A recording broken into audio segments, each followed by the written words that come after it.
Did you know that just 30 minutes less sitting per day could save your life? At least, that's what researchers from the renowned Columbia University in New York are saying. They analyzed 609 survivors of a heart attack or a chest pain emergency. For 30 days, the patients wore activity trackers, which allowed the scientists to track light, moderate, and vigorous activity, as well as sitting and sleep. The findings are astonishing. But what exactly does 30 minutes less sitting mean? Let me spoil this for you right now. You absolutely do not need to run a marathon. It's all about everyday movement, the kind you do almost without noticing. The study was conducted by researchers from the Columbia University Vagelos College of Physicians and Surgeons, led by Dr. Keith Diaz. It was published on May 19, 2025, in the prestigious journal Circulation, Cardiovascular Quality and Outcomes, so it's highly current. As always, the link is for you in the description below. The bombshell finding is this. When the participants replaced 30 minutes of daily sitting with light activity, the risk of another heart attack or death was reduced by 48%. That's nearly half. When they replaced 30 minutes of sitting with moderate activity, like jogging or cycling, the risk was reduced by an incredible 61%.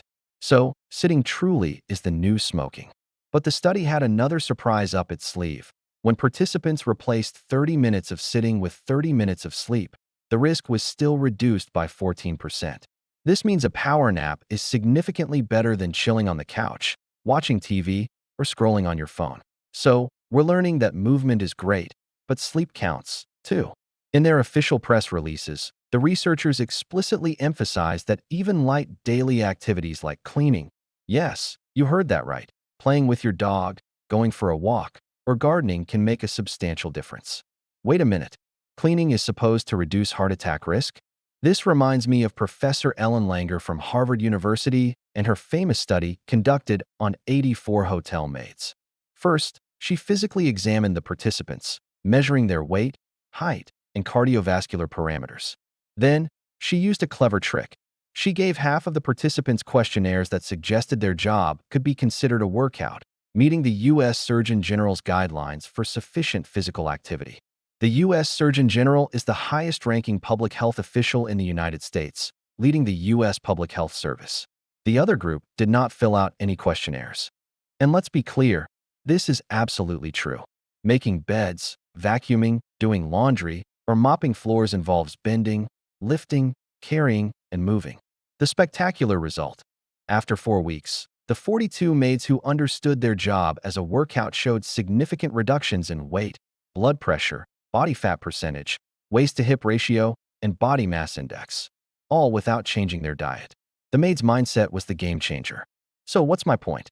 It's the incidental movement in your daily life and how you view those activities that makes all the difference. Let me summarize the findings from the Columbia researchers for you. Dr. Keith Diaz, the study's lead author, says, it doesn't have to be structured exercise.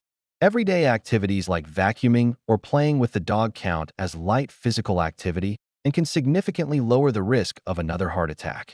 Our findings show that any type of movement is better than sitting, especially for people with existing heart disease. And now for the most important sentence. The threshold for achieving positive effects is lower than many people think. Here is a list of 8 tips and suggestions on how you can integrate movement into your daily life, almost incidentally. Number 1. Make the stairs your friend. Take the stairs instead of the elevator. Longevity researchers say that every flight of stairs can add a minute to our life. Number 2. Walk to the store and carry the heavy bags home. Number 3. Park 2 blocks away from your destination and walk the rest of the way. Number 4. Get a step counter and aim for 10,000 steps a day. The steps you take inside your home count, too. Number 5. Ride your bike as often as possible instead of driving. Number 6.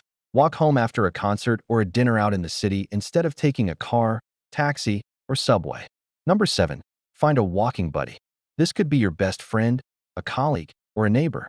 When you get lost in conversation, you won't even notice how far you're walking. And number 8. Walking meetings. Move your meetings to the park. No employment contract states that your meetings must take place sitting down in an artificially lit room. This way, you accomplish 5 things at once. You conduct your meeting, you get moving, you get fresh air, you get daylight, and your mood improves. And I bet your creativity will be activated as well. simply because blood flow to the brain increases. I hope I was able to inspire you to move a little more, because life is movement. If you found this video helpful, make sure to give it a thumbs up, subscribe to the channel, and turn on the notification bell so you don't miss any future videos. If you now want to learn more about what 7 mistakes you should avoid to lose weight with metabolism, make sure to click on the video linked right here. Thanks for watching. See you in the next video.